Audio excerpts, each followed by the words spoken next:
The rare and delicate moment between papacies, this moment of mourning, memory, manoeuvring, and the Novem Dialis, as the Church prepares for the conclave on May the 7th, cardinals from around the globe have gathered not only to pray and discern, but also, it appears, to vent and rip apart the memory of His late Holiness Pope Francis, buried just days ago.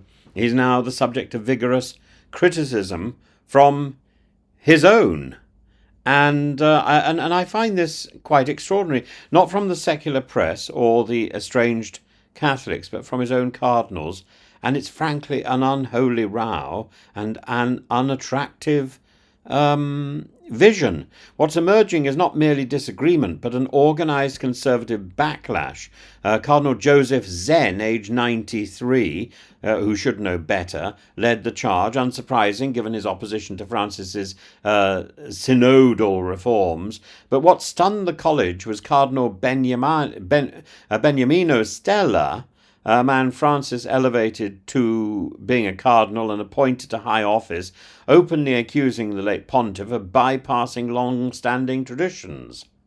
Stella criticised the late Pope's decision to open high-level Vatican roles to lay people, including women, as a dangerous rupture. It's not just a complaint, it's a denunciation.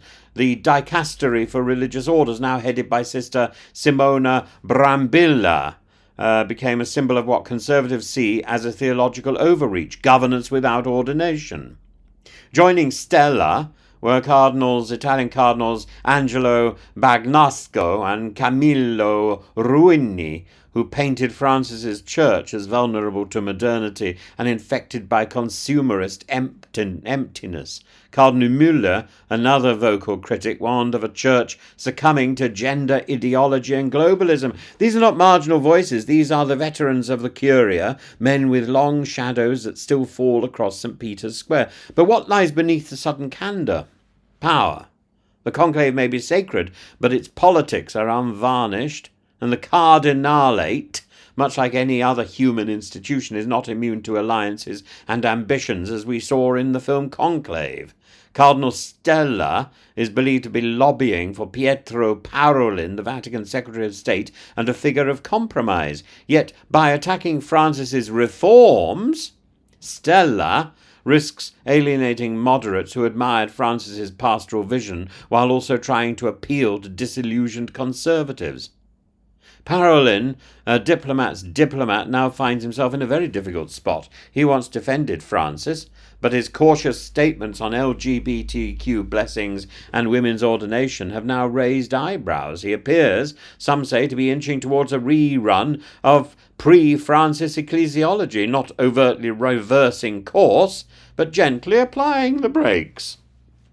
However, Parolin's record on China and Vatican finances is controversial. The secret 2018 China deal, which appeased the communist regime to exchange for limited episcopal appointments, has enraged critics like Cardinal Zen. Add to this the financial debacles involving Vatican real estate, and his path to the papacy begins to look like a very precarious thing, as precarious as St. Peter walking on water.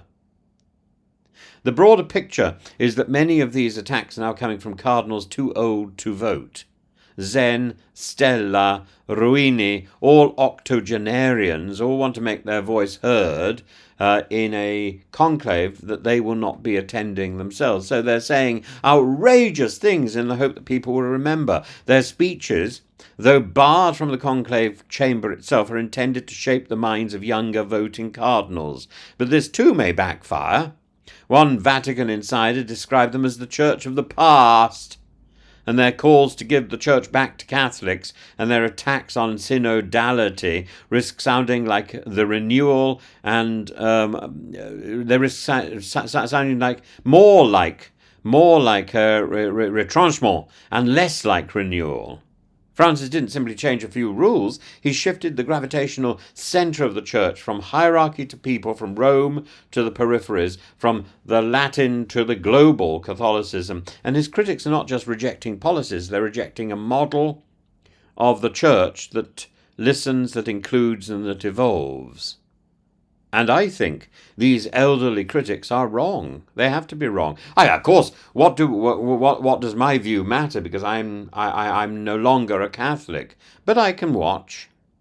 And the next pope, I think, will inherit not a united flock, but a fractious fold. And the clash that we see now is not about preferences, it's about the ecclesiology of Catholicism. Is the church a fortress to be defended, or a field hospital, as Francis often put it, open to the wounded?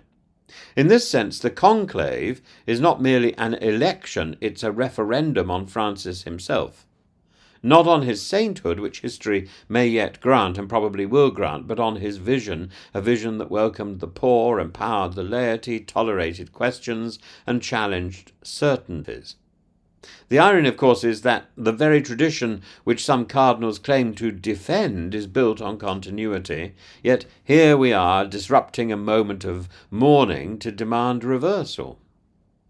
Whatever happens in the Sistine Chapel, we should be clear, the next pope cannot simply be Francis II, nor Benedict XVII. He must be a bridge, not just between factions, but between ages, between the security of doctrine and the necessity of mercy.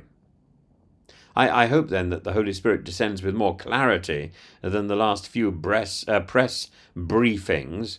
The smoke will rise. And frankly, I think these elderly cardinals should shut up, at least in public, and let the smoke do its job. But whether it brings fire or fog remains to be seen.